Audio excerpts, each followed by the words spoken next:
Shalom Bapak Ibu yang terkasih dalam Yesus Kristus. Hari ini kita akan mendengarkan firman menyapa. Untuk itu mari kita persiapkan hati dan pikiran kita. Kita berdoa. Damai sejahtera Allah yang melampaui segala akal akan memelihara hati dan pikiranmu dalam Yesus Kristus Tuhan kita. Amin. Saudaraku yang terkasih, firman menyapa hari ini tertulis di dalam kitab Kisah Para Rasul pasal 3 ayat 2 dan 8. Saya akan bacakan untuk kita demikian firman Tuhan.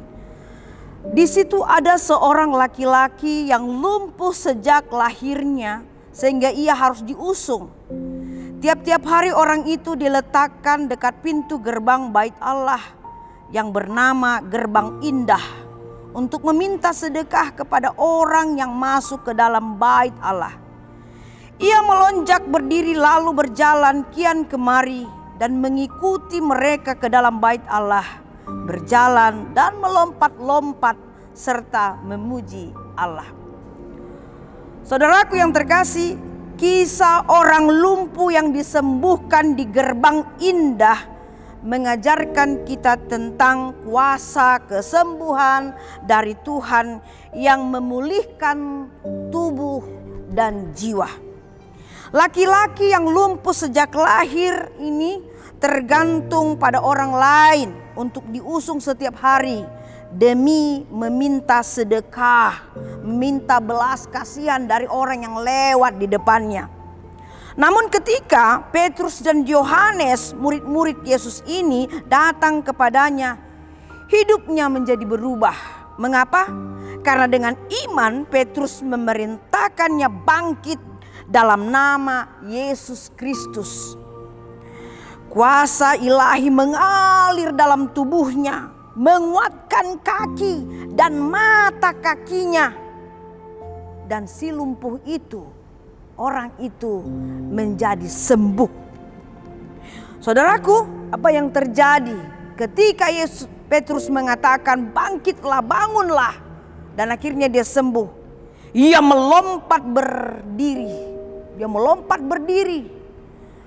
Bukan dengan rasa takut lagi, tetapi dengan penuh keyakinan yang ada di dalam batinnya.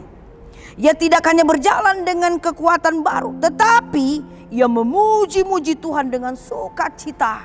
Itulah suatu respon yang luar biasa dari orang yang lumpuh tadi bisa berjalan dan dia bisa melompat dan memuji nama Tuhan. Kesembuhan yang dia terima membawa dia lebih dekat kepada Tuhan. Langkah-langkah baru terjadi dalam hidupnya. Ini menjadi simbol bahwa hidupnya dibaharui dengan anugerah kasih setia Tuhan.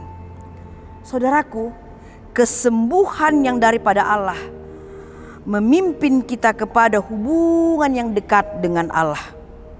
Saat Tuhan memulihkan kita, respon kita harus bersyukur dan memuliakan nama Tuhan dengan menyembah Dia dengan segala pujian, dengan rasa hormat kepada Tuhan yang memulihkan dan menyembuhkan kita.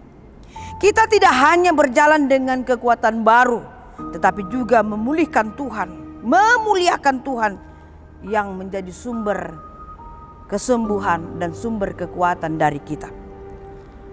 Hari ini saudaraku, jika kita membutuhkan kesembuhan fisik, jika kita membutuhkan kesembuhan emosional yang ada dalam diri kita, atau kesembuhan rohani yang kita rindukan setiap hari, mari kita datang kepada Tuhan Yesus Kristus agar diteguhkanlah iman kita ini.